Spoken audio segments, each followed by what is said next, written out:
Hey, this is Samantha. And this is Anney. And welcome to Stuff Mom Never Told You, a production of iHeartRadio.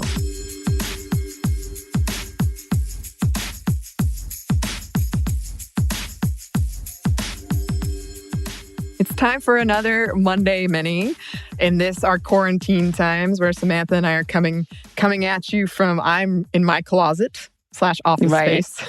Right. And I am in, again, my dining room. I have asked all of my neighbors to not do laundry.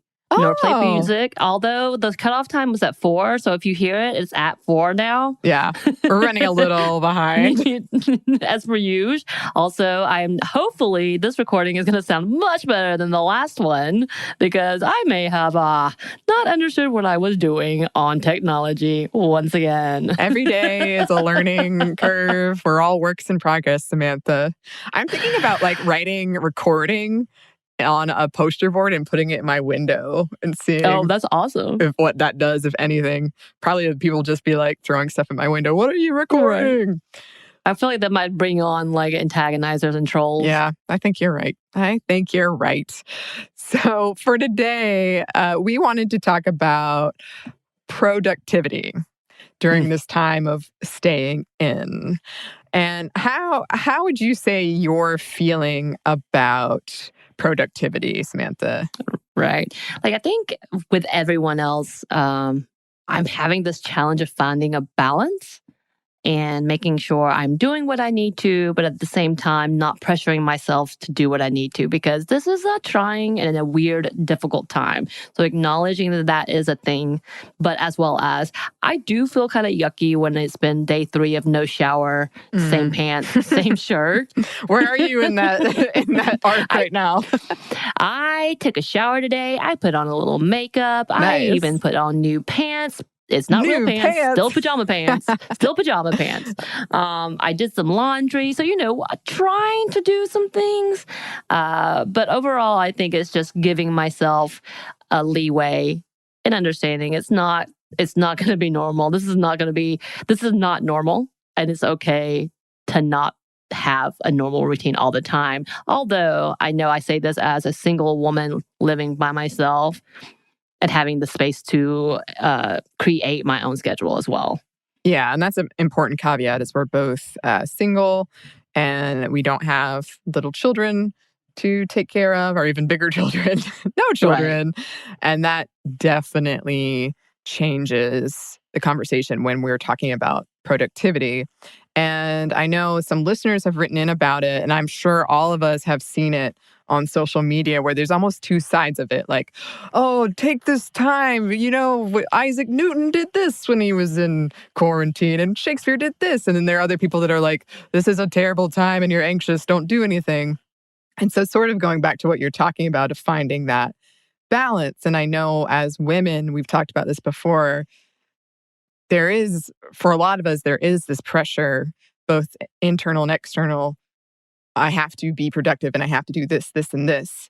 And in these times, these uncertain times, when, like, in my case, I'm in this small apartment, and time just becomes like, well, when is my time off? Does time even matter anymore? Do weekends, are they a thing? Like, it's almost like I feel guilty for not doing more, but at the same time, I feel like I'm doing a lot. It's all messed up and meshed together, I feel like.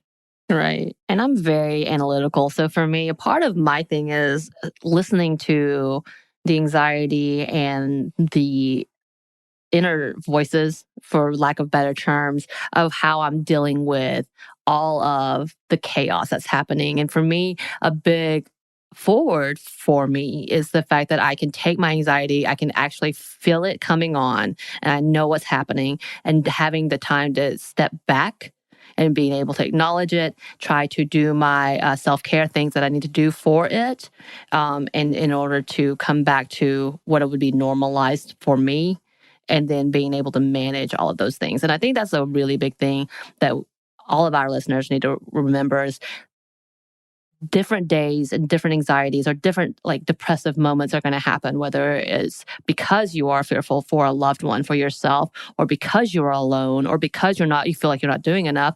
You need to like actually not internalize, but acknowledge what's going on inside of you and hear and listen to your body and listen to the mental health part of you and kind of take a step back and recognize some things maybe even more amplified because of the situation, and to take a step back and take that breath that you need, or take that walk around the home, not necessarily outside, or take a moment. Like sometimes I just need to take a nap, or do a crossword puzzle, do a meditation if you have the opportunity, or if you need to reach out to someone.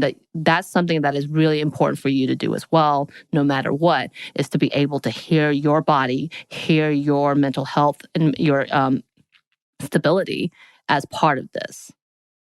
Yeah, and I think a big thing for me and a lot of people I know has been just coming to terms with no one has, well, yeah, this is unprecedented. Right. And I can't hold myself to the standards I was holding myself to before. And it's also been a really enlightening experience, and because I'm always so go, go, go, go, go, go, go. And having to adjust to this new lifestyle, but also what does that mean for my mental health, and why was I so go, go, go, go, go? Anyway, so we're all working through it, just like all of you are working through it. We did have some tips that we've seen or have worked for us that we wanted to share. Right. And one of the tips we want to give you is give yourself space. Again, this is kind of that acknowledgement of you're not going to be able to hit all of your expectations or even all your tasks or even all your wants. And some days are going to be productive and others not much, not at all, maybe. And making time for self-care stuff and just some mindless stuff. For me, mindless stuff means, again, I'm watching a lot more Harry Potter and I'm watching all of the Marvel stuff. And I'm also doing a lot of word searches. And I have enjoyed getting on social media in the sense of doing House Party, which is that little fun app that I get to play games with my friends. So Anney and I have played games on here, or I will play Words with Friends, which I have not done in forever. My friend just scored 96 points and I'm very mad at him right now. But so that's not so mindless, but it is. It kind of takes you away from whatever anxiety or whatever panic or chaos is happening, and you can kind of step back. Yeah, and I'm trying to reframe the way I think about it, and you're being the most productive of taking care of other people and taking care of yourself. So it's not like you're not being productive. You just need to change the way you think about it. So I'm to give you an update. My fan fiction is 99 pages long. 99 pages. That's amazing. And you sent me the vampire movie, and Joe and I are about to put it up on, Joe, my friend, and I are about to put it up on screen and watch it in its full glory. Oh, I want a full review afterwards of my amazing performance. That GIF alone gave me some excitement. So it's pretty good. And we did it in 48 hours. I can't impress this enough. You don't know what the topic is. They give you lines you have to say. You have to write the script mostly, though. And they give you props you have to use. It's a whole thing.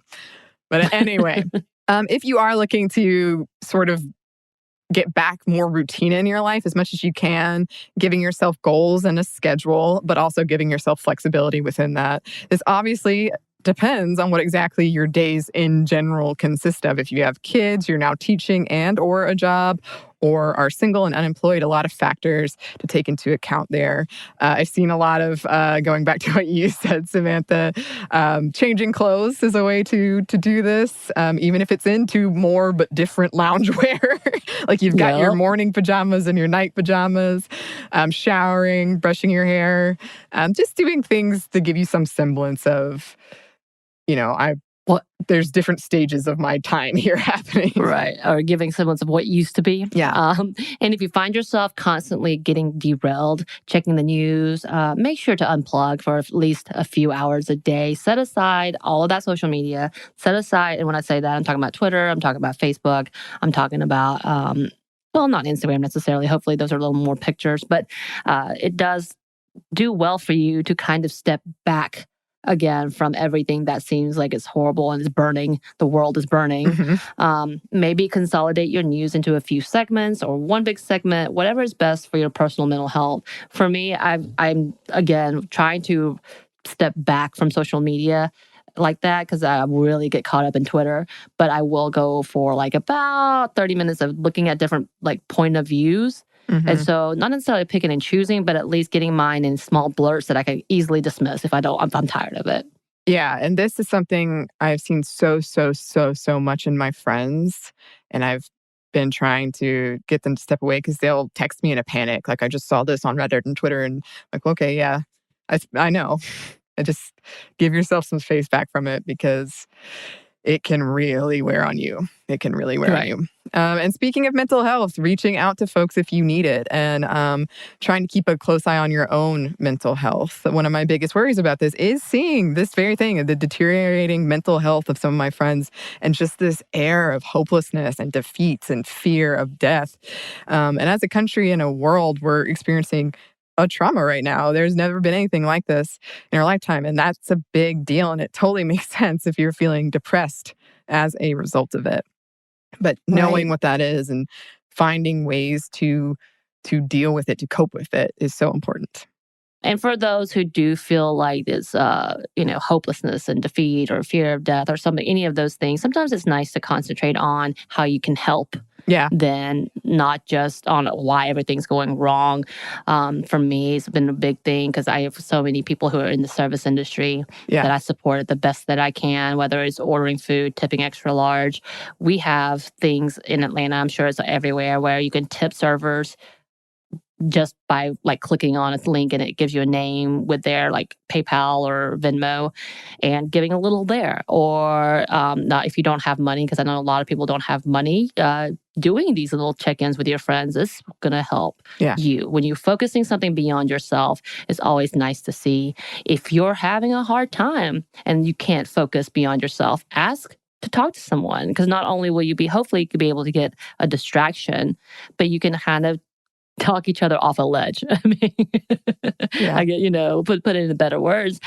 I know for me, sometimes, even before this was happening, I am a very depressive personality and anxiety-ridden person that I will shrink into myself. And I know that when I feel hopeless and just very melancholy, that there's something wrong. So therefore, I have to reach out to someone that I trust. And we've talked about this so many times about self-care. But I have to recognize, again, as I was talking about before, you have to recognize your triggers. You have to recognize the warning signs in your body and listen to your body, listen to your mental health, and actually reaching out, because it makes a difference. And unfortunately, I actually... two things. Unfortunately, it is a time that people are sometimes can get self-absorbed and caught up in their own dramas. But a lot of the times I've seen amazing things with great stories, with good news, with happy things, and or people who want to do more. So the reading stories about good, Upworthy is a great site. I know that John Krasinski just did some good news, like YouTube station, and that's fantastic. And Fox Network with iHeart did the concert, and I got to see the clip of the Backstreet Boys doing a song. It was fantastic. Of course, there's some things that are completely off key, and you're like, "Hey, celebrity, stop talking." Sure. So ignore that. But it's okay to be distracted, and it's okay to go there, and it's okay to listen to yourself and reach out to people for help, because you absolutely should and need to do that. Yeah. And we are here. We continue to be here for you, and we would love to hear from you, especially if you have any productivity tips. If you want to share what you're doing during your self-quarantine. I've seen a lot of people doing like making sourdough bread or like growing gardens, like food gardens in their house, all kinds of things like that. We would love to get that stuff. And you can email us at stuffmediamomstuff@iheartmedia.com, or you can find us on Instagram at Stuff Mom Never Told You, or on Twitter at MomStuffPodcast. Thanks as always to our super producers, Andrew Howard and JJ Posway, who's helping us out with these minis. And thanks to you for listening. Stuff Mom Never Told You is a production of iHeartRadio. For more podcasts from iHeartRadio, check out the iHeartRadio app, Apple Podcasts, or wherever you listen to your favorite shows.